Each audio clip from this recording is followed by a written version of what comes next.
119వ కీర్తన 57వ వచనంలో ఉంది, యెహోవా నీవే నా భాగము, నీ వాక్యమును అనుసరించి నడుచుకుని నేను నిశ్చయించుకున్నాను అని అంటున్నారు. ఎప్పుడు మనం నిశ్చయించుకున్నట్లుగా? ఎప్పుడు మనం నిశ్చయించుకున్నాం?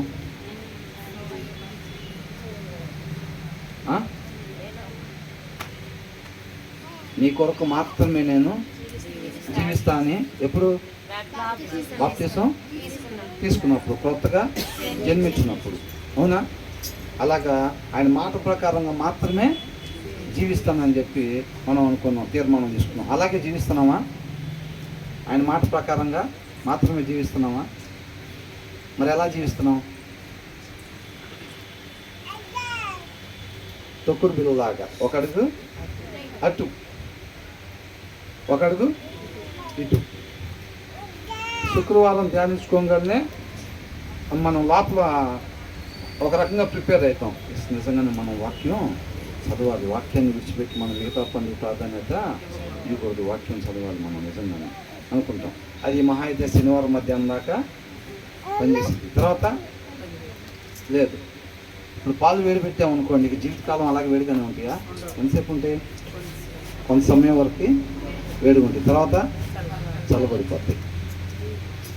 అవునా కదా? తర్వాత ఏం చేస్తారు? మళ్ళీ ఆదివారం పొద్దున్న రాగానే మళ్ళీ సోమవారం మధ్యాహ్నం దాకా చదవాలి, మనం నిజంగానే వాక్యం చదవాలి అనుకుంటాం. తర్వాత నుంచి ఏమి ఉండదు. మనం అంతకుముందు చదివిన దాంట్లో ఏమనుకున్నాం? చాలామంది ఆత్మీయ జీవితాలు ఆగిపోయి ఉంటే లోకంలో కలిసిపోయిన సంగతాలకి తెలియదు. బుద్ధి లేని కన్యకులు కూడా ఏమనుకున్నారు? ఆయన రావటమే ఆలస్యం, ఆయనతో పాటు వెళ్ళిపోవటమే అనుకున్నారు. అవునా? ఆ దీపాలు ఆగిపోయిన సంగతాలు తెలుసుకోవాలా, వచ్చేటప్పుడు వెలిగించుకొని వచ్చారు. మనం కూడా తీర్మానం తీసుకున్నాం, ఆ కొత్తలో వాక్యాన్ని చదివాము, తర్వాత చదవటం క్రమంగా తగ్గించేసాము, ఆపేసాము, లోకంలో కలిసిపోయి ఉంటాం. కానీ మనం మాత్రం బాప్టిజం తీసుకొని అన్ని సంవత్సరాలు అవుతుంది అనుకుంటా ఉంటాం. అవునా? ఆ తీర్మానం తీసుకున్నారంట. తర్వాత ఏం చేశారు?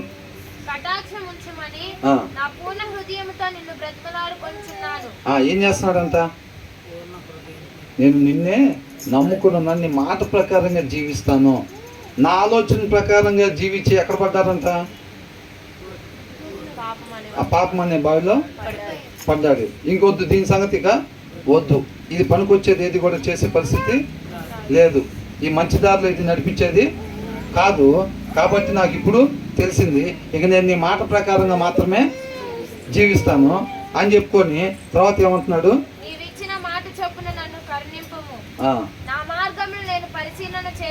నా పూర్ణ హృదయంతో నిన్ను వెతుకుతాను అని అంటున్నాడు అనమాట. అర్థమవుతుందండి?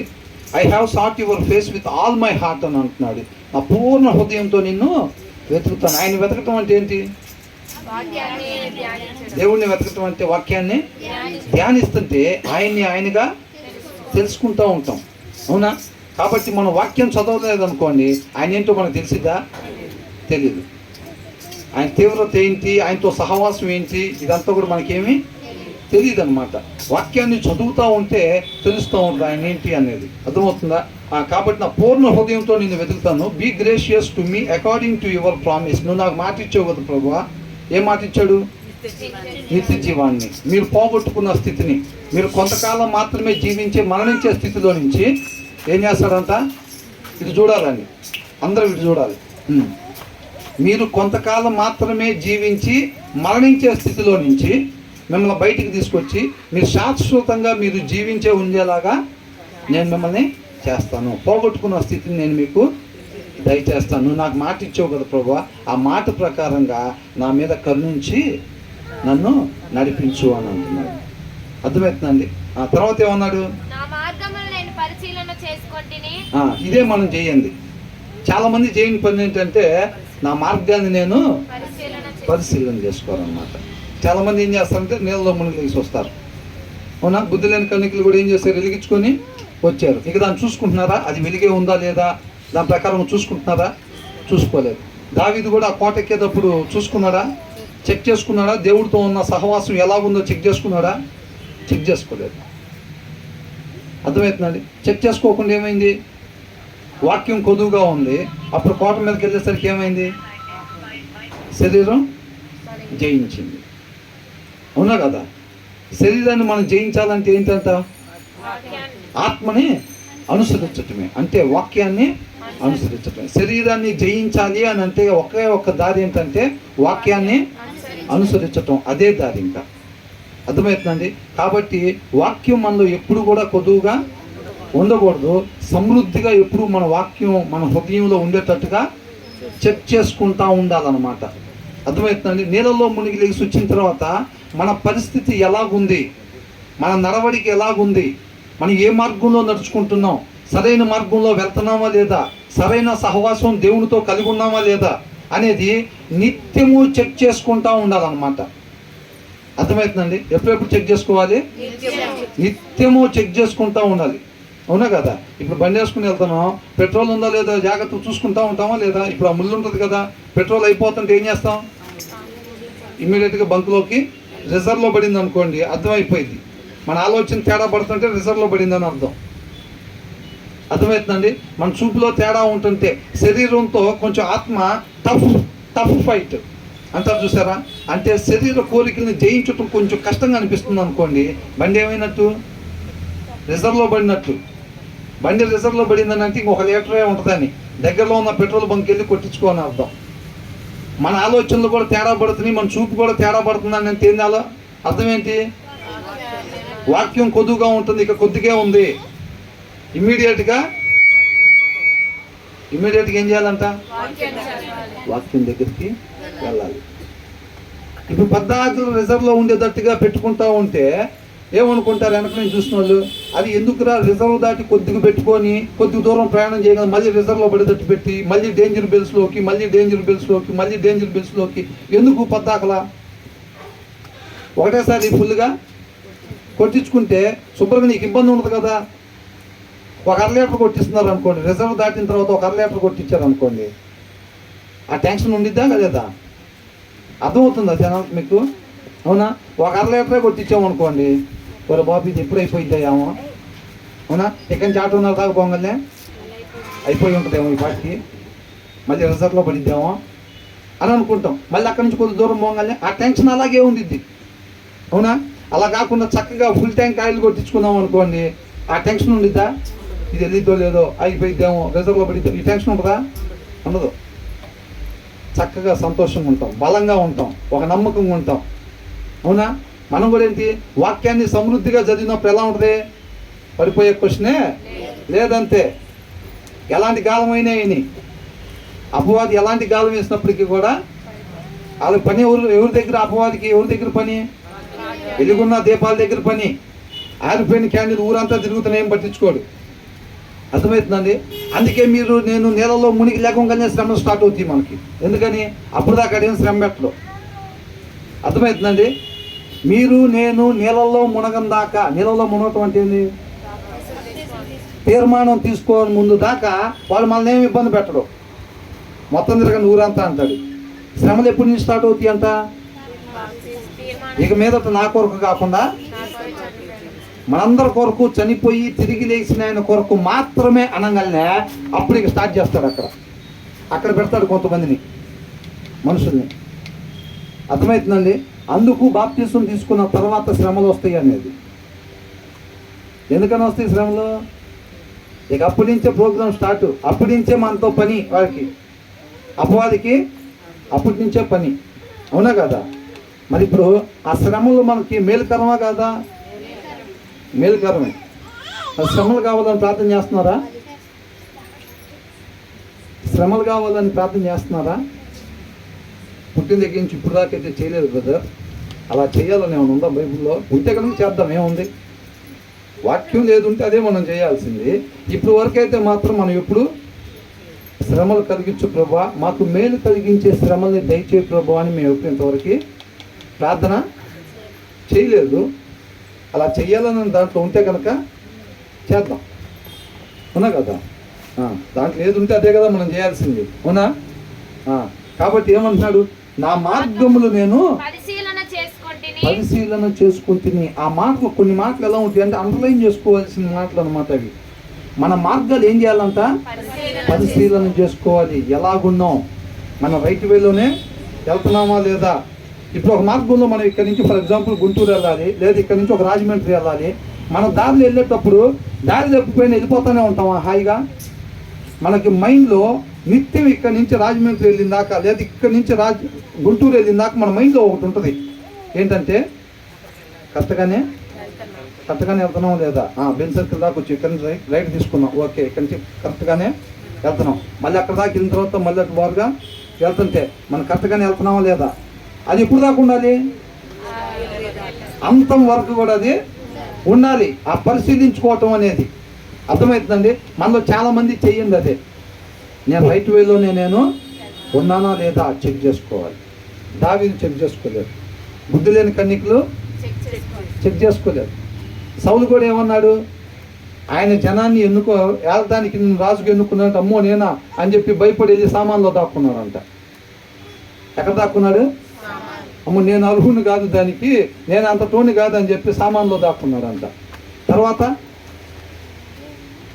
నేను వచ్చింది నాకు ఉండమంటే ఉన్నాడా? ఉండలా. తర్వాత ఆయనకి ఏది అనిపిస్తే అదే చేశాడు. అవునా కదా? ఫస్ట్లో మనం కూడా ఎలాగుంటాం? ఇక గాలి పీలిస్తే ఆయన కొరకే. నీళ్ళలోంచి మునిగి లేచిన తర్వాత మీరు ఏదైనా 4 మాటలు చెప్పండి అని మైకి పెట్టారనుకోండి, ఏం చెబుతాం? నీళ్ళలో మునిగి లేచిన తర్వాత మీరు ఏదైనా ఒక 4 మాటలు చెప్పండి అని మైకి పెడితే ఏం చెబుతాం? బ్రతుకుతా ఇక అయ్యేగా 4 మాటలు. ఆ 4 మాటలు అయ్యే ఉంటుంది. 4 రోజుల తర్వాత పెడితే మైకు, 4 రోజుల తర్వాత పెడితే మైక్ పెడతామంటే ఏం లేదు, మోకాలు వేసినప్పుడు. అవునా? నీళ్ళలో మునిగి లేకుండా నా కొరకు కాకుండా నీ కొరకు మాత్రమే అని అంటాం. ఇక తర్వాత 4 రోజులు అయిన తర్వాత నుంచి మోకాలు వేస్తే ప్రభువా ఆయన గ్యాస్ స్టవ్ చిన్నది ఉంది, ఆయన గ్యాస్ స్టవ్ ఉందంట, చిన్న గ్యాస్ స్టవ్ ఉంది, ఏం కావాలంట? పెద్ద గ్యాస్ స్టవ్ కావాలి. అవునా? ఇక అన్నీ కట్టండి వరుస పెట్టి బట్టలు ఉతకలేకపోతున్నా ప్రభువా, వాషింగ్ మిషన్ ఎండలకు అల్లాడిపోతున్నా ప్రభువా, ఏసీ. అవునా? ఇక మోకాలు తర్వాత నుంచి మైకి పెడితే మొత్తం ఇవే ఉంటాయి. ఇవన్నీ దేని కొరకు? అవునా? అది ఇక మీదట కూడా అన్నట్టుంటుంది మోకాలు వేస్తే. అవునా కదా? కాబట్టి ఇక్కడ ఏమంటున్నాడు? నా మార్గంలో నేను పరిశీలన చేసుకుంటుని. ఏం చేశాడంట? మనం ఏమనుకున్నాం? ఎప్పుడు మరలుకోవాలి? మనం వెళ్ళేది రైట్ వే అయితే మనం టర్నింగ్ తీసుకోవాలా?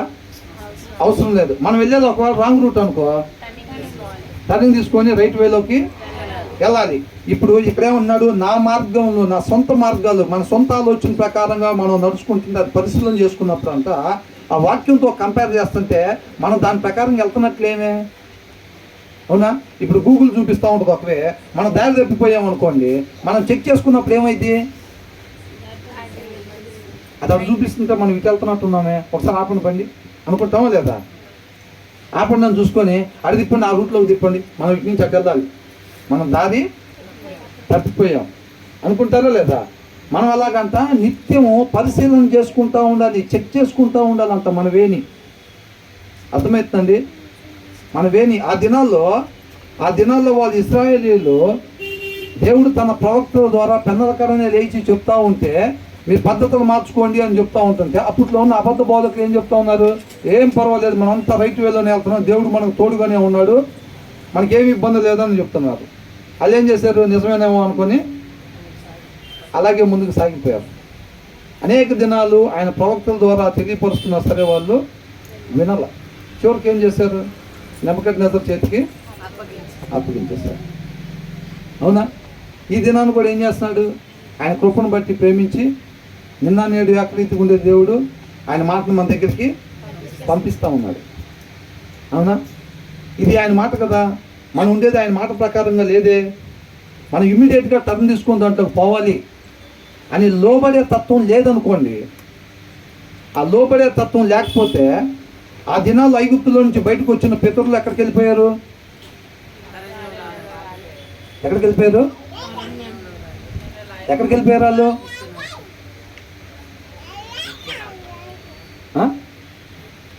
అప్పుడే నరకానికి వెళ్ళిపోయారు వాళ్ళు. వాళ్ళ అరణ్యంలో రాలిపోయారు. వాగ్దాన భూమిలోకి వాళ్ళు ప్రవేశించలేదు. ఎందుకని? ఆయన మాట ప్రకారం వాళ్ళు జీవించలా. అవునా కదా? మనం కూడా అది దేవుడి మాట.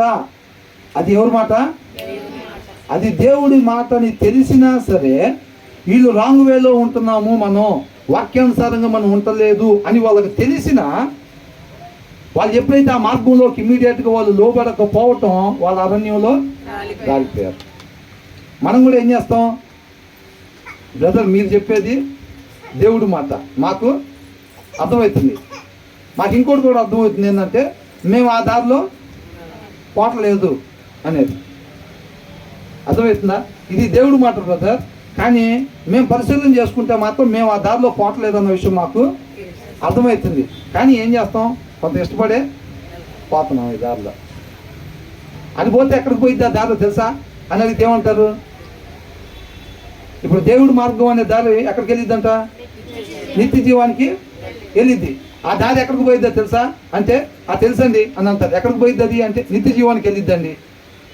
ఈ దారి ఎక్కడికి పోయిద్దా తెలుసా మీరు వెళ్ళేది అని అంటే ఇది కూడా తెలుసండి. ఇది ఎక్కడికి వెళ్ళిద్ది? నిత్య నరకానికి.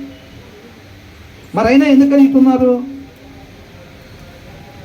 ఇప్పుడు సీరియల్ చూసేవాళ్ళు, అబద్ధాలు ఆడేవాళ్ళు, ఈర్ష్య పడేవాళ్ళు, ద్వేషం పడేవాళ్ళు, లోకాన్ని అనుసరించేవాళ్ళు అంతా మనం ఆ దారిలో లేవన్న విషయం మనకి అర్థమవుతుంది.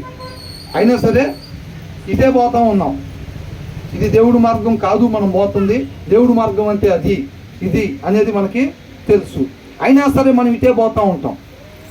ఎందుకని? మెడలు వంగని వారలారా అని పిలిచాడు. ఆయన ఏమని పిలిచాడు? ఆయన మాటకి చెవి యొగ్గరంట, మెడలు ఉంచేవాళ్ళు కాదు, కఠిన హృదయస్తులు. ఇది దేవుడి మాట అని తెలిసినా సరే దానికి లోబడకపోతే వాళ్ళు ఎక్కడికి పోయారంట? అరణ్యంలో రాలిపోయారంట. అర్థమవుతుందండి? ఇక్కడ ఏమన్నాడు? నా మార్గములు నేను మనం వెళ్ళే దారి ఎప్పుడు కూడా చెక్ చేసుకుంటా ఉండాలి. నా మాట ఎలా ఉంది, నా ఆలోచన విధానం ఎలాగుంది. క్రొత్తగా జన్మించిన వాళ్ళు, క్రీస్తు చేత కనబడ్డ వాళ్ళు, క్రీస్తు యొక్క గుణలక్షణాలు నాలో ఉన్నాయా? లేదా పూర్వం ఏదైతే అవిధేయత అనేవాడు ఉన్నాడు కదా, ఒక ఆయన సృష్టించాం కదా, ఆయన యొక్క లక్షణాలు నాలో కనపడుతున్నాయా? ఒకవేళ మళ్ళీ నీళ్ళలో మునిగి లేచిన తర్వాత కూడా మరలా నాలో ఆ లక్షణాలు ఒకవేళ కనపడుతున్నాయా అనేది ఏం చేయాలంట? పరిశీలన చేసుకోవాలంట. ఒకవేళ మనం దారి పక్కగానే ఉంటే ఏం చేయాలంటే ఇమ్మీడియట్గా సరి చేసుకోవాలి. ఇమ్మీడియట్గా ఆ దారిలోకి వెళ్ళాలి. అది లోబడే తత్వం అన్నమాట. ఆ దారిలో ఏమేమి ఉంటే ఎలా ఎలా ఉండమంటున్నారో మాకు తెలుసండి. ఈ దారి ఎక్కడికి పోయిద్దో కూడా మాకు తెలుసు. అయినా సరే మేము ఆ దారిలోకి పోయేటట్టుగా మేము లోబడలేక పోతున్నాం. ఆ పరిస్థితి వాళ్ళు ఎక్కువగా ఉందన్నమాట. వాక్యం తెలియక కాదండి, లోబడాలనే ఆలోచన లేక. లోబడాలి, దేవుడి మాట పలానా అంటే ఆ మాట ప్రకారంగా నేను ఉండాలి అనే ఒక లోబడే తత్వం అన్నమాట. యెహోషువ కాలేబు లాగా ఉండేవాళ్ళు కనపడట్లేదు. ఎంతమంది వచ్చారు బయటికి? 6 లక్షల మంది పైనే వచ్చారు. ఎంతమంది వెళ్ళారు మరి ఇక్కడికి? 2 వెళ్ళారు.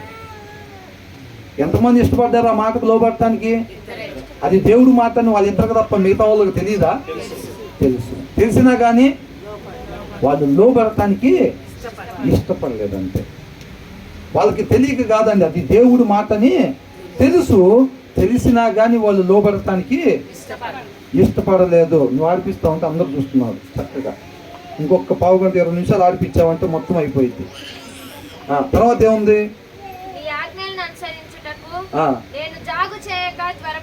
ఏం చేశాడంట కీర్తనకారుని? ఇప్పుడు దావీదును మన ముందు ఎందుకు పెడుతున్నారు చెప్పండి? దావీదును మన ముందు ఎందుకు తీసుకొచ్చి పెట్టారు? ఆ రీతిగా మనం కూడా నడుచుకోవాలని.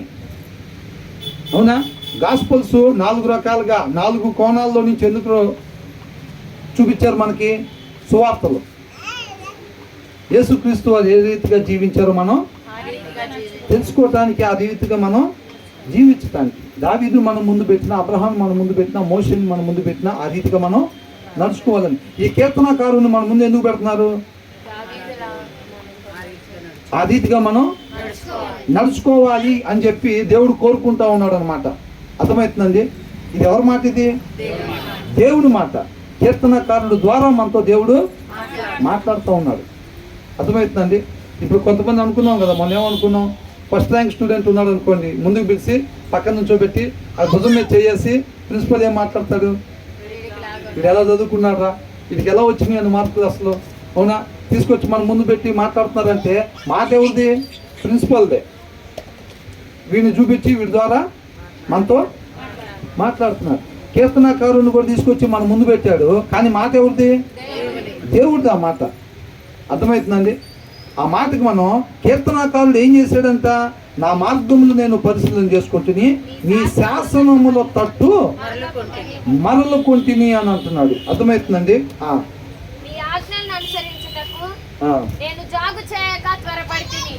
I have consider my ways and have turned my steps. ఏం చేశాడంట? మార్చుకున్నాడు అనమాట. And turn my steps to your statues. నీ ఆజ్ఞల ప్రకారంగా, నీ ఉపదేశాల ప్రకారంగా నా మార్గాన్ని నేను మార్చుకున్నాను అని అంటున్నాడు. మనం చేసేది ఏంటంటే, మనం మార్చుకోం. ఏం చేయం? ఆ దారిలో ఏమేమి ఉంటాయి అనేది తెలుసుకుంటాం అంతే. మనం దేవుని వాక్యంలో ఏమేమి ఉంది అనేది తెలుసుకుంటాం, కానీ మనం మాత్రం మార్చుకోం. కీర్తనకారుడు అలాగే ఉన్నాడా?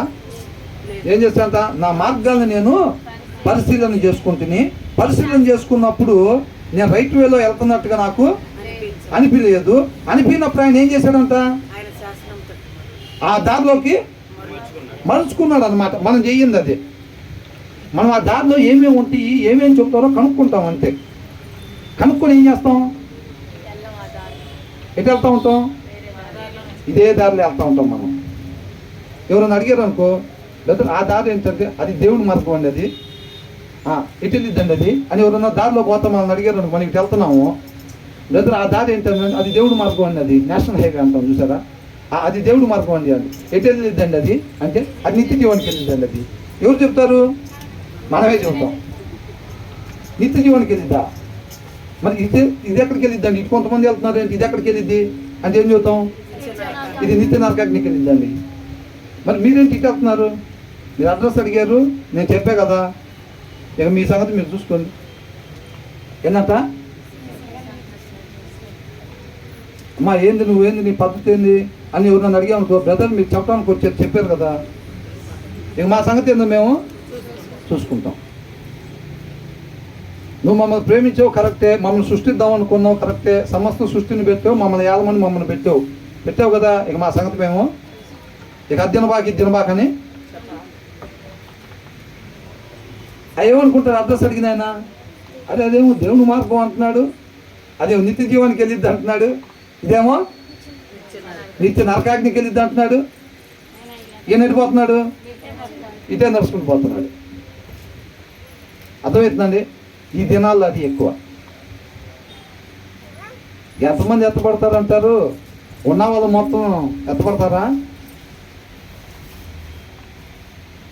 ఉండేదేమో ఎంతమంది, ఎత్తపడేదేమో.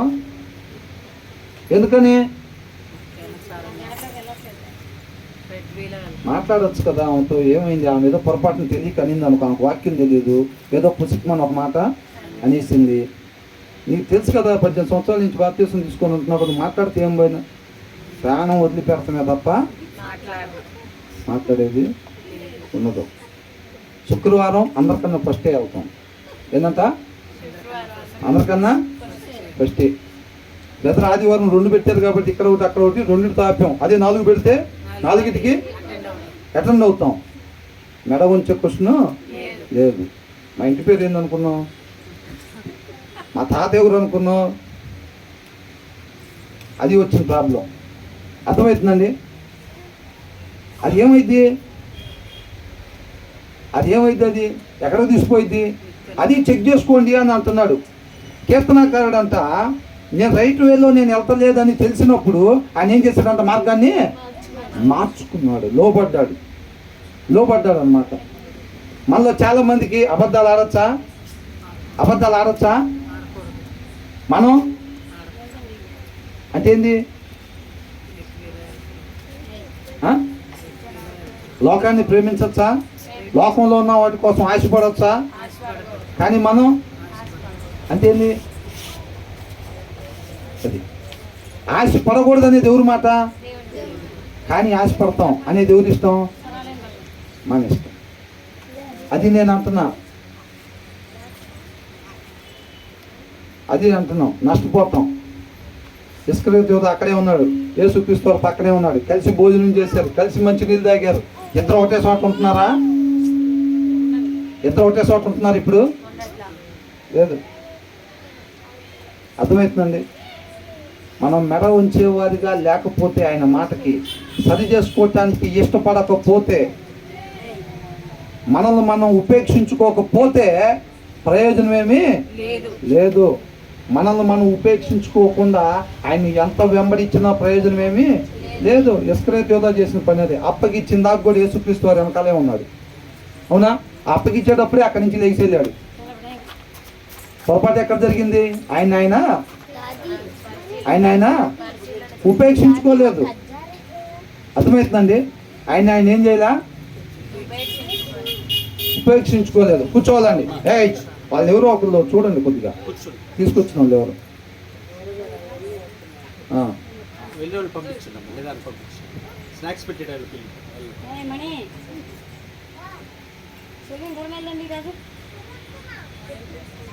ఆయన ఏం చేయలేదు?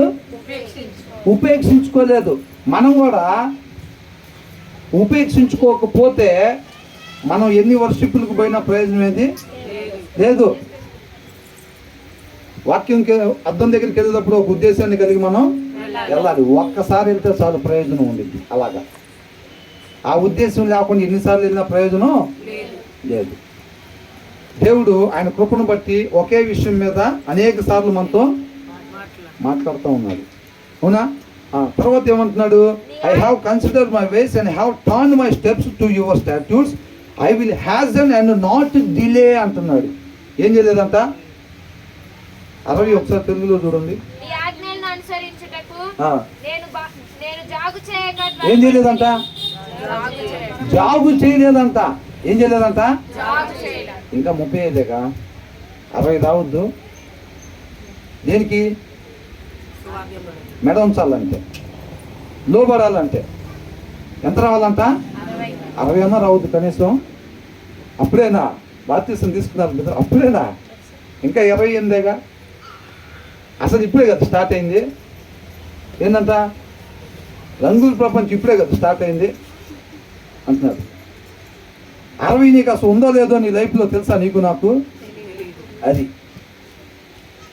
అది అయినా సరే సమయం ఇంకా ఉంది కదా. కీర్తనకారుడు ఏమంటున్నాడు అంటే, నేను రాంగ్ వేలో ఉన్నాను, వాక్య ప్రకారంగా నా మాట లేదు, నా చూపు లేదు, నా ప్రవర్తన లేదు అని అన్నప్పుడు, అది తెలిసినప్పుడు ఆయన ఏం చేయలేదంట? నేను ఆలస్యం చేయకుండా ఇమ్మీడియట్గా నేను ఆ మార్గంలోకి వెళ్ళాను అని అంటున్నాడు. ఏమంటున్నాడు? I will hasn't and not delay to obey your commands అని అన్నాడు. అర్థమవుతుంది? నీ ఆజ్ఞలను అనుసరించుటకు నేను జాగు చేయక త్వరపడి, ఇమ్మీడియట్ ఎమర్జెన్సీ అంటారు చూసారా? అది మనం ఏమనుకుంటున్నాం? ఎప్పటి నుంచి మాట్లాడుతున్నాడు దేవుడు నీతో నాతో? ఎప్పటి నుంచి మాట్లాడుతున్నాడు? లోబడమని, మెడలు ఉంచమని, హృదయాన్ని కఠినపరుచుకోవద్దని చెప్పి. హృదయాన్ని కఠినపరుచుకోమంటే ఏంటి? కఠినపరుచుకోవటం అంటే ఆయన చెప్పింది చేయకుండా మనకు నచ్చినట్టుగా చేయటం. ఆ దినాల్లో ఇశ్రాయేలీయులు రాజిపోయింది కూడా దానికే అంట.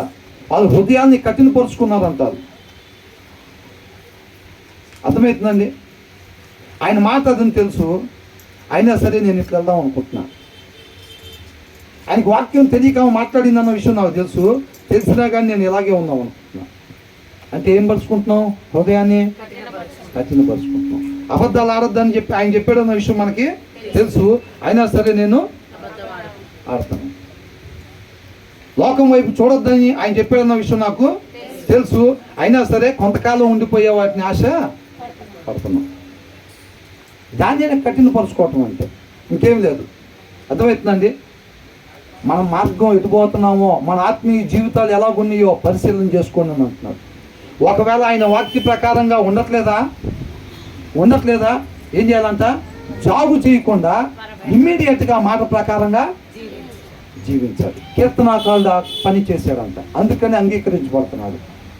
మనం కూడా ఆయనకిలాగా అంగీకరించబడాలని అంటే మనం కూడా ఏం చేయాలి? జాగు చెయ్యకుండా ఎమర్జెన్సీ ఇమ్మీడియట్గా ఉన్న పల్లంగా ఏం చేయాలంట?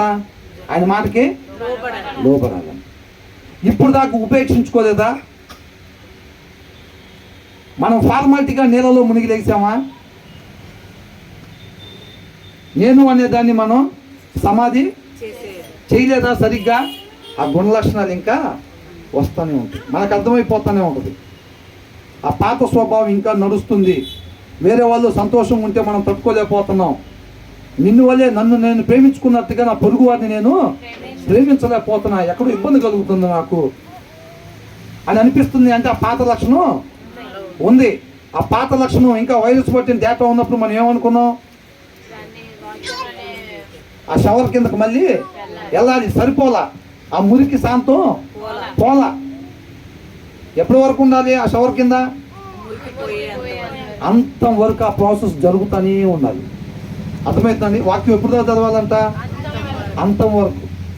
అవునా? వాక్యం అంటే ఆయన కుమారుడు. అవునా? మన బావిలో ఉన్నప్పుడు తండ్రి మనకేసిన తాడు. అవునా కదా? మరి ఇప్పుడు కొంతవరకు ఎక్కి అక్కడ దాకా ఎక్కిన తర్వాత ఇక వదిలిపెట్టామనుకోండి, ఏమైంది? మళ్ళీ పడిపోతాం. ప్రయోజనమేని.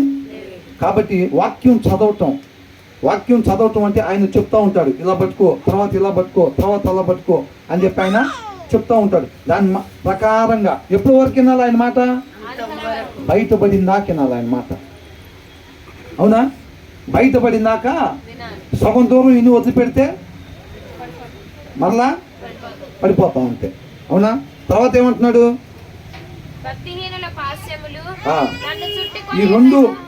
ఈ రెండు నా మార్గంలో నేను పరిశీలన చేసుకుంటుని, నీ శాసనముల తట్టు మరలుకొంటిని, నీ ఆజ్ఞలను అనుసరించుటకు నేను. అసలు ఈ రెండు మాటలు చాలా అవసరమైన మాటలు. ఈ రెండు వచనాలు అర్థమవుతుందండి? మనకి చాలా అవసరమైన మాటలు.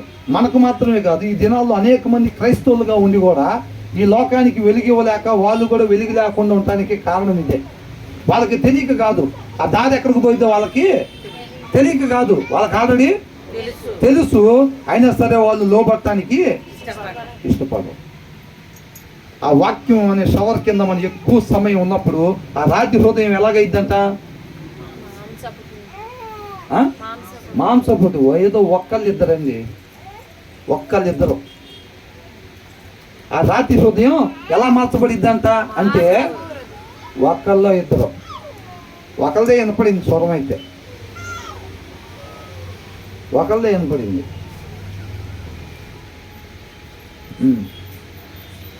తర్వాత ఏమన్నాడు? ఈ రెండు వచనాలు చాలా ఇంపార్టెంట్ ఉంది, దాన్ని మనం చూసుకొని లోబడేవారుగా ఉన్నాడు. తర్వాత ఏమన్నాడు? భక్తిహీనుల పాశములు నన్ను.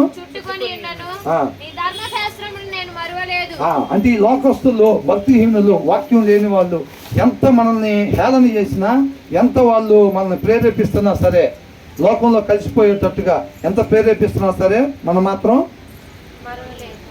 వాక్యాన్ని విడిచిపెట్టకూడదు. ఆ తర్వాత ఏమంటున్నాడు? ఆయన విధులు ఎట్లాంటివి అంట? న్యాయమైనవి అన్నమాట. అవి మంచి విధులు. అవునా? తర్వాత ఏమంటున్నాడు?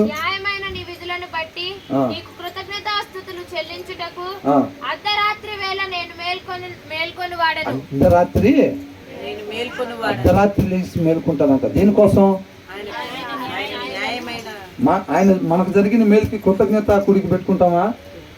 ఈ కీర్తనకారుడు ఎప్పుడు పెడతాడంట? మిడ్నైట్ థ్యాంక్స్ గివింగ్ ప్రేయర్ పెట్టుకుంటాడంట. ఎందుకని?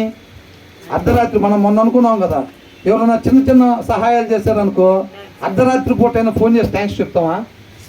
అదే ఒక పెద్ద సహాయం చేస్తే ఆయన థ్యాంక్స్ చెప్పినాక నాకు నిద్రపోతుంది ఈ నైట్, కొద్దిగా ఆలస్యమైనా పర్వాలేదు, సారీ బ్రదర్ ఈ టైంలో డిస్టర్బ్ చేశాను అని ఒక మాట చెప్పైనా థ్యాంక్స్ ఆయనకి చెప్పాలి.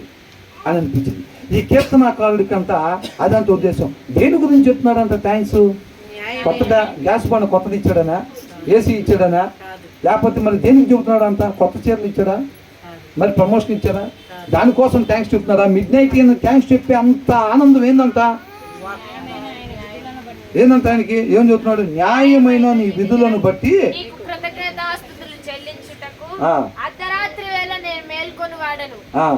ఆయనకి అంత ఇంపార్టెంట్ అనమాట. దేవుడి యొక్క ఆజ్ఞలు అంత ఇంపార్టెంట్. నువ్వు అయిపోతే నేను అసలు ఏమైపోయావు అన్నావు.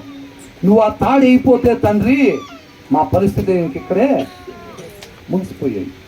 పాపం అనే ఊపిలో ఉన్న ప్రతి ఒక్కరు రేపు తీర్పుకెట్టి వెళ్ళిపోతారు, నిత్య నరకాగ్నికి వెళ్ళిపోతారు. తండ్రి మనల్ని ప్రేమించుడే ఆయన కుమారుడు వాక్యం అనే తాడు మనకు లోపలికి వేశాడు. ఆ వాక్యాన్ని అనుసరిస్తూ ఒక్కొక్క చెయ్యి పట్టుకొని మనం ఆ తాడును పట్టుకొని పైకి ఎక్కుతున్నట్టు అనమాట. అర్థమవుతుందండి? కాబట్టి ఈ లోకం ఏది కావాలన్నా వచ్చింది. ఆ పోగొట్టుకున్న స్థితి, తండ్రితో పాటు సమాధానం, యుగ యుగాలు ఆయనతో పాటు ఉండే స్థితి మనకి ఎవరు కూడా ఇవ్వలేరు. అది ఆయన మాత్రమే ఇవ్వగలిగింది. కాబట్టి ఆ స్థితిని నేను మీకు దయచేస్తానని చెప్పి వాగ్దానం ఇచ్చాడు. వాగ్దానం ఇచ్చిన దేవుడు నమ్మదగిన వాడు. ఎలా నమ్మాలి? సందేహించకుండా దావీదులాగా నమ్మాలి. నమ్మి విశ్వాసం ఉంచాలి. ఎలాంటి విశ్వాసం ఉంచాలి? ఎలాంటి విశ్వాసం? క్రియలతో కూడిన విశ్వాసం. అబ్రహాం ఏ రీతిగా ఉంచాడు? క్రియలతో కూడిన విశ్వాసం. అది దేవుడు మార్గం అని నమ్ముతున్నావా?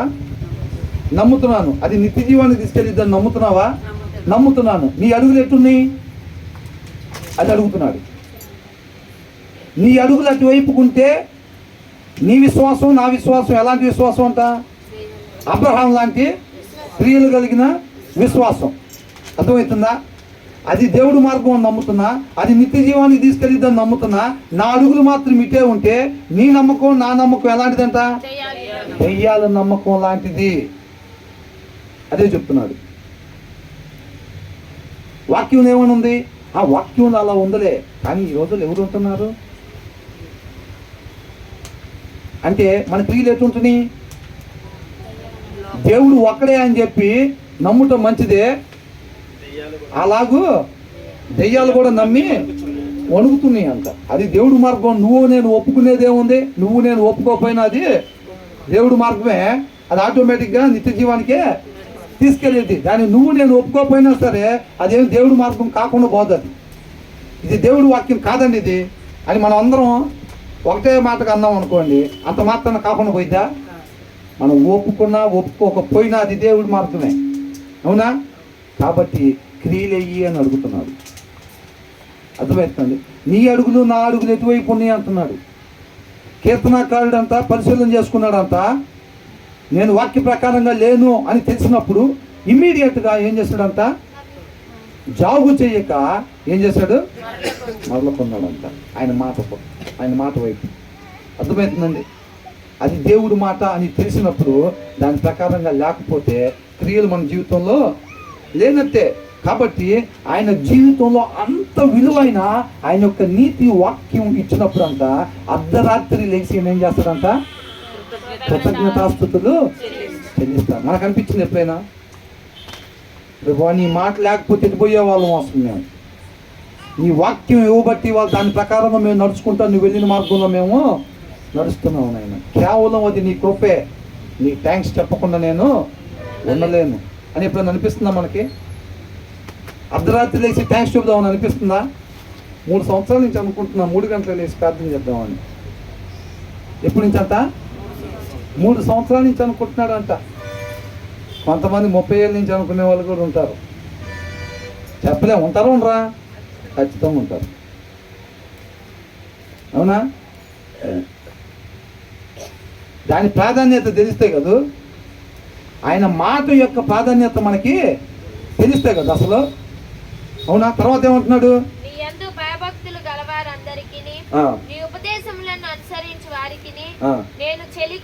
ఎవరికంట చెలికాడు?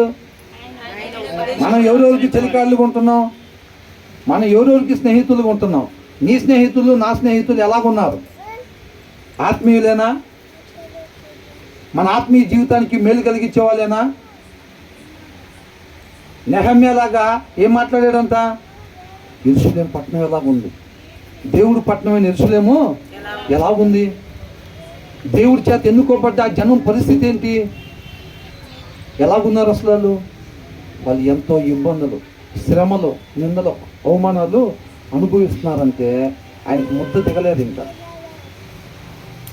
ఏం చేస్తున్నారు? కళ్ళమ్మటి నీళ్ళు ఆగలేదు ఆ వార్త విన్న తర్వాత. ఆయన ఇక ఏడ్చి కుమిలిపోయి ఉపవాసం ఉండి దేవుని దగ్గర మొరపెట్టుకున్నాడు. ఆయనకేం ప్రాబ్లం లేదు, ఈయనకు నెంబర్ 1 పోస్ట్ ఉంది, ఫైనాన్షియల్గా నెంబర్ 1 ఉన్నాడు, మంచి హోదాలో ఉన్నాడు, ఆయన గొప్ప పేరు ఉంది. మరి ఏంటి ఆయనకి అంత బాధ? అది నిన్ను వల్లే నీ పొరుగు వల్లే ప్రేమించడం అంటే. నిజంగా ఈయన ఆ ప్లేస్లో ఉంటే, ఆ శ్రమను ఈయన అనుభవిస్తుంటే ఎలా ఏడుస్తాడో, ఎలా దుఃఖం వచ్చిద్దో, ఎలా ఉపవాసం ఉండి ప్రార్థన చేస్తాడో, వాళ్ళ కోసం ఈయన ఉన్నాడంట. అది సహోదరుని ప్రేమించడం అంటే. అవునా? మనకు కూడా అట్లాగే ఉందా? ఆ దినాల్లో ఇజ్రాయెల్ మీద, గాజా, ఇజ్రాయెల్ హమాస్ మీద యుద్ధం చేస్తుంటే మోకరిచ్చిన వాళ్ళు లేరు. ఇవాళ ప్రతి ఒక్కళ్ళు ఏంటంట, ఆయన కొద్దిగా శక్తివంతమైన వాడారంటే మన దాకా వస్తాయంట. చిన్న చిన్న చేస్తే గుజరాత్ దాకంట, కొద్దిగా శక్తివంతమైన చేస్తే మన దాకా వస్తాయంట. ఇప్పుడు మొర పెడుతున్నారు, మన కిందకి నీళ్ళు వస్తాయి. అదే ఆ దేవుడి ప్రేమ. ఇప్పుడు చేసే ప్రార్థనలు అప్పుడు ఎటుపోయినాయి? రష్యా ఉక్రెయిన్ అప్పుడు ఎటుపోయినాయి? ఆ మోకాళ్ళు ఎటుపోయినాయి? మన దాకా వస్తే మోకాళ్ళు. అవునా? నెహమ్యా ఇప్పుడు వేసాడు మోకాళ్ళు, ఆయన దాకా వచ్చినప్పుడు వేసాడా? అవునా కదా? అయ్యో పాపం అట్లా జరిగిందా, సరేలే భోజనం టైం అయింది కదా 11ంటికి అనుకున్నాడా? మొచ్చటిని మెల్లకొని ఇంటికి వెళ్ళాడా? వెళ్ళాలా? తీర్మానం తీసుకున్నాడు, దేవుడి దగ్గర అడిగాడు, ప్రభు నీ కృప అయితే, నీ చిత్తం అయితే ఆ పని కొరకు నన్ను నడిపించుకోదు అని అనుకున్నాడు. అవునా? కాబట్టి మన ఫ్రెండ్స్ ఎవరు ఉన్నారు? మన ఫ్రెండ్స్ ఎవరు? శుక్రవారం వస్తేనే మన ఫ్రెండ్స్ ఇక్కడ. హలో ఫ్రైడే ఫ్రెండ్, బాగున్నావా? Praise Lord brother, Friday brother. ఏ బ్రదర్ అంట? Friday brother, Sunday brother. Monday brother ఎవరు? అది అడుగుతున్నాడు. అవునా? నీ సోమవారం స్నేహితుడు ఎవరు అంటున్నాడు, నీ మంగళవారం స్నేహితుడు ఎవరు అని అడుగుతున్నాడు. నీ శుక్రవారం స్నేహితుడు నాకు తెలుసు, నీ ఆదివారం స్నేహితుడు నాకు తెలుసు, మిగతా నీ 4-5 రోజులు స్నేహితులు ఎవరు అని అడుగుతున్నాడు. అర్థమవుతుందా? ఈయనకి ఎవరంట స్నేహితులు? ఈయనకి ఎవరంట? నీ యందు భయభక్తి, దేవుడు. అదేనా దేవుడు అని ఉంది అక్కడ. అది పాత దాంట్లో నుంచి పాత ఊరగాయ బద్ద ఒకటి మిగిలిందేమో చూద్దామని చెప్పి పాత పూజల్లో చేయబెడితే ప్రయత్నం అదంతా. ఏంటంట? నీ యందు భయభక్తులు గలవారందరికీ ఎవరంట? ఆయన ఎందు భయభక్తులు కలుగుంటాం అంటే ఏంది? ముసుకేసుకొని ఉంటాం కదా, ఫస్ట్ రావటం కదా, మరి సరిగ్గా బాస్పట్లు వేసుకోవటం, కూర్చోవటం, లేకపోతే ఇట్లాంటి ఏం కదా, నవ్వకుండా ముఖం ఇట్లా ఉంటాం సీరియస్గా, అది కదా భయభక్తులు అంటే. మరేంటి? వాక్యాన్ని అనుసరించటం అంటే ఆయన ఏది చెప్పాడో అది మాత్రమే చేయటం, ఆయన వద్దు అన్న పని చేయకుండా ఉంటాం. ఆయన చెప్పింది చేయకుండా నువ్వు నేను ఇట్లా మొహాలు పెట్టుకుని లోపలికి వచ్చిన ప్రయోజనం ఏమీ లేదు, కోటింగ్ తప్పదు. రేపు మొహాలు ఎత్తబెట్టుకొని ఇక్కడ నడిచిద్ది అది. అసలు వారం అంతా అక్క ప్రార్థనలో గడిపినట్టుంది, నీరసంగా అయిపోయింది, మొహం కూడా వాడిపోయింది. ఏంటక్క వారం అంతా ఉపవాస ప్రార్థన చేసేవేందక్క అంటే పని అయింది బాగానే అట్లయితే అనుకుంటారు. ఏంటంట? జనాలు ఏదైతే అనుకోవాలనుకున్నామో అదైతే అనుకున్నాం, బాగానే పెట్టాం ముఖం, అట్టయితే సక్సెస్ బాగానే అయింది. ఆయన దగ్గర ముఖం ఎట్ట పెట్టుకుని వచ్చినా అట్ట పెట్టుకుని వచ్చినా ఆయన మొఖాలు చూసి తీర్పు తెచ్చేవాడు కాదు. మేడు పొన్ను పైకి ఎలా ఉంటుందంట, తర్వాత ఎట్లా ఉంటుందంట? అది బయటికంటే మేడు పొన్ను పైనుంచే కనపడిద్ది కాబట్టి మనుషులకి అంతరంగం కనపడిద్దా? కనపడదు. బైబిల్లో క్లియర్గా రాస్తుంది. దేవుడికి ఏం కనపడిద్ది అంట? అంతరంగం కనపడిద్ది అంట. మన మొహాలు ఎట్ట పెట్టుకొచ్చిన ప్రయోజనం ఉండదో, ఆయన ఎందుకు భయభక్తులు కలిగి ఉన్నామంటే ఏంటంట, ఆయన ఏదైతే చేయమని చెప్పాడో అది చేయటం, ఆయన ఏదైతే వద్దు అని చెప్పాడో అది చేయకుండా ఉండటం, అంతే. అది ఆయన ఎందుకు భయభక్తులు కలిగి ఉండటం అంటే. అర్థమవుతుందా? వాళ్ళు ఇంకెవరంట, నీ ఎందుకు భయభక్తులు కలవారందరికీ, ఇంకొకళ్ళు ఎవరంట, ఈ ఉపదేశమును అనుసరించే వారికి. శుక్రవారం ఆదివారం ఇని వెళ్ళిపోయే వాళ్ళ గురించి కాదు, తెలుసుకొని దాన్ని చేయకుండా ఉండే వాళ్ళ గురించి కాదంట. నీతిమంతులు ఎవరంట, రేపు ఆ రాజ్యం అంట నీతిమంతులు మాత్రమే ఉండేదంట. ఆయన దృష్టిలో నీతిమంతులు ఎవరు? వినేవాళ్ళు, చదివేవాళ్ళు కాదు, ఎవరైతే అనుసరిస్తారో. ఇక్కడ వినేవాళ్ళు, ఎస్, అది దేవుడి మాటే. వినేవాళ్ళు ఎక్కువ మందే ఉంటారు, అవునా? అది ఎవరు మాట అండి, అది చెప్పేది ఎవరు మాట అని మీరు ఎవరిన పక్కన వాళ్ళు అడిగారు అనుకోండి, ఏం చెబుతారు వాళ్ళు? దేవుడి మాట అండి, అది చెప్పేది ఆయనే లేకని, కనపడుతున్నాడు లేకని, ఆ మాట ఎవరిది? దేవుడి మాట అది అంటారు. అనుసరించే వాళ్ళు కనపడతలా, అవునా? అది అంటున్నాడు అనమాట. ఎవరైతే వాళ్ళు అనుసరించే వాళ్ళు నీతిమంతులు అంతా, వాళ్ళకే రేపు దేవుని రాజ్యం అని అంటున్నాడు.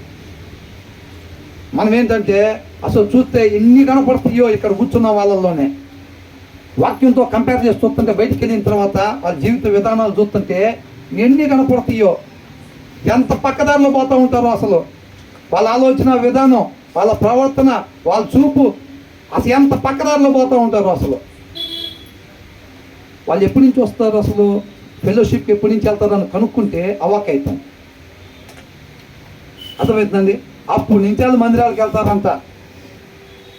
ఇప్పుడు ఇక్కడ చెప్పిన దానికన్నా వాళ్ళు బయట ఉండేదానికి ఏమి పొంతన కనపడదు. అర్థమవుతుందండి? ఈ దారిలో ఏమేమి ఉన్నాయో చెప్పండి అని అంటే, నేను చెప్తా అంటారు. ఆ దారిలో ఏమేమి ఉంటాయో ఇలా తెలియక ఇటు పోతుంది.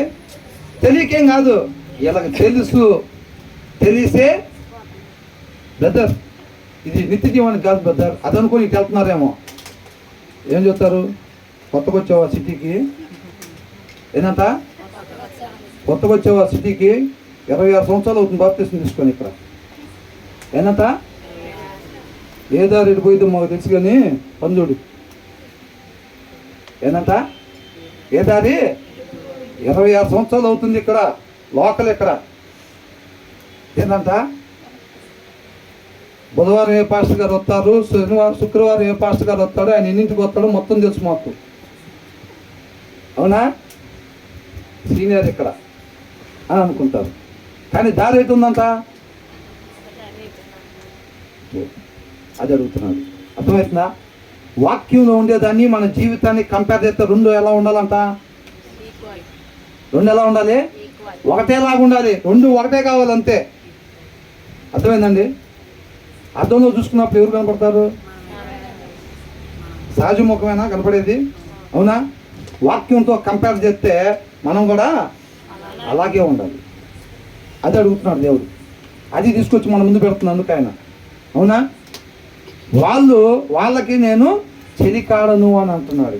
ఎవరెవరికంట? నీ యందు భయభక్తులు కలవారికి, నీ మాటను అనుసరించే వాళ్ళు, నీ ఉపదేశాన్ని అనుసరించే వాళ్ళు ఎవరైతే ఉంటారో వాళ్ళకి నేను చెలికాడను. అందుకే నువ్వు ఒక ఆత్మీయుడు ఇంకొక ఆత్మీయుడికి దేవుని ప్రేమను కనపరచగలుగుతాడు తప్ప లోకస్తుడు కనపరుస్తాడా? లోకస్తుడు కనపరుస్తున్నాడు అంటే మన దగ్గర నుంచి ఏదో ఒకటి ఆశిస్తేనే, అవునా కదా? ఇది ఎలాంటి స్నేహం, ఎలాంటి చెలికాడంట? దేవుడు అబ్రహాం ఏమని పిలుస్తున్నాడు? నా స్నేహితుడు అని, యజమానుడు అనిపిస్తున్నాడా? నా స్నేహితుడని పిలిచాడు. అలాంటి స్నేహం అంటున్నాడు. దాని కింద ఏముంది? యెహోవా భూమి నీ కృపతో నిండి ఉన్నది. ఇంగ్లీష్లో ఏమని ఇచ్చాడు? The earth is filled with your love. నీ యొక్క ప్రేమతో నిండి ఉన్నది. దేవా టీచ్ మీ యువర్ డిక్రీస్ అని అంటున్నాడు. నీ ఉపదేశాలు, నీ శాసనాలు, నీ ఆజ్ఞలు నాకు తెలియపరుచు ప్రభువా. అదే నన్ను రక్షించేది. ఈ తాడు పట్టుకొని ఎలా పైకెక్కాలో నాకు అదే ప్రార్థన. పాపులుగా ఉన్న మనల్ని మనం ఇప్పుడు మన ముందున్నది ఏంటి? అసలు మనం పోగొట్టుకున్న స్థితిని మరలా పొందుకోవాలి. అదే కదా మన ముందున్నది. అవునా? దానికోసం ఇది మొత్తం రాపించబడింది. ఆ స్థితిలోకి మనం తీసుకెళ్ళటానికే. ఆ స్థితి ఎప్పుడు వస్తుంది? స్టార్టింగ్లో. అవునా? ఆదాములో పండు ఎప్పుడు తిన్నారు? మధ్యలో తిన్నారా? ఫస్ట్ స్టార్ట్ చేస్తే నిత్య జీవంలోకి వెళ్ళేది ఎక్కడ రాస్తుంది? ప్రకటన గ్రంథం 21:22లో రాస్తుంది. అర్థమవుతుందండి? ఆ బావిలో పడ్డ వాళ్ళు పైకి రావటం, దాని గురించి ఆ ప్రాసెస్ గురించి ఇది మొత్తం కూడా రాస్తుంది. మన ముందు ఉన్నది ప్రభువా, ఈ తాడు పట్టుకొని ఎలాగెక్కాలో నాకు నేర్పించు నాయన. అది అన్నమాట అడుగుతుంది. అర్థమవుతుందండి? తాడు పట్టుకుని ఎక్కడం అంటే ఏంటి?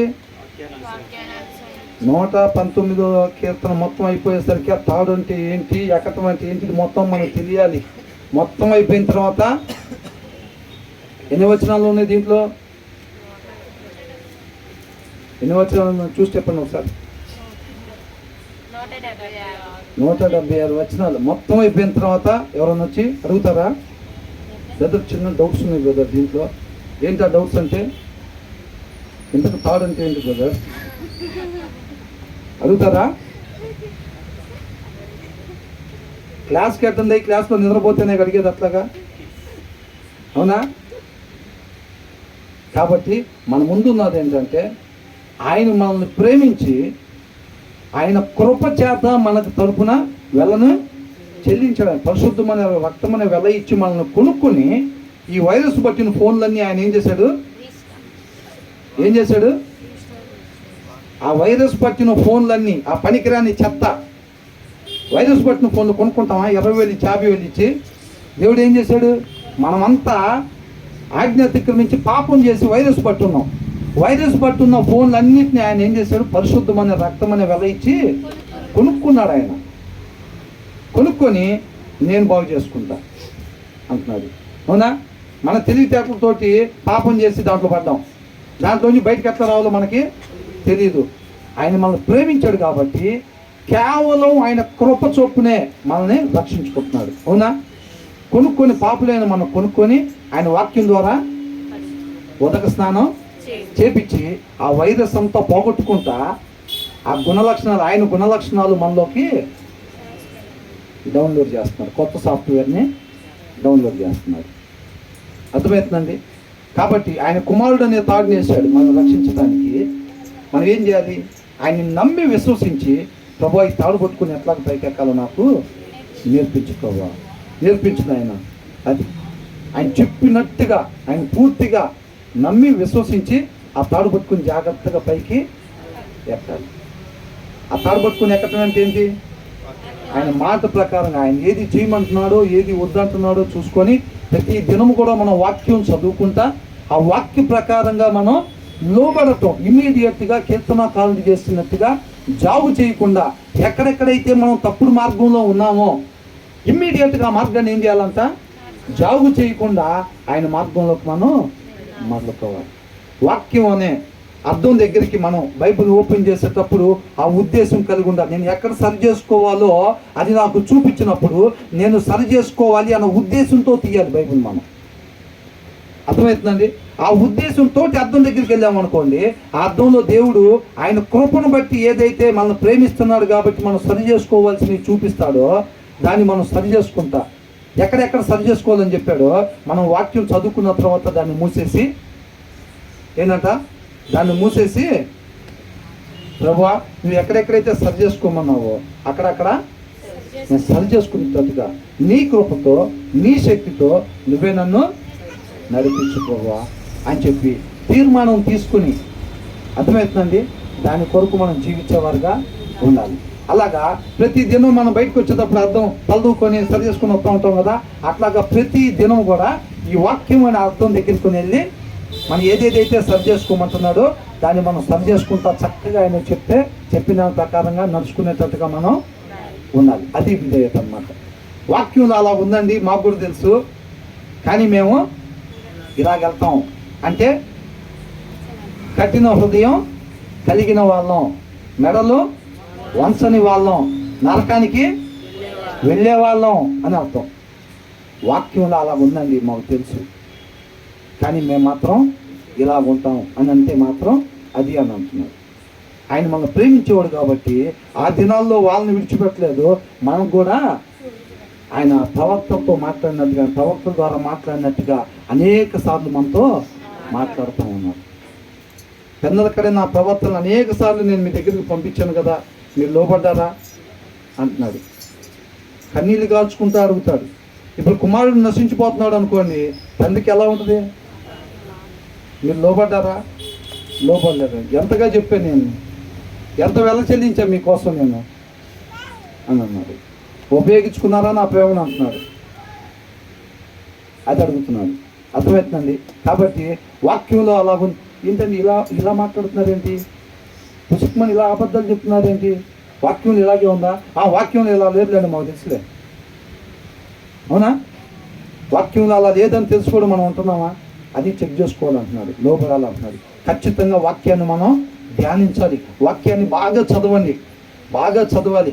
సమయం కొద్దిగా ఉంది కాబట్టి మనలో వెలుగు నింపుకుంటే ఆయన కృపను బట్టి అనేక ప్రదేశాల్లో వెలుగుని మనం కనపరచాలి.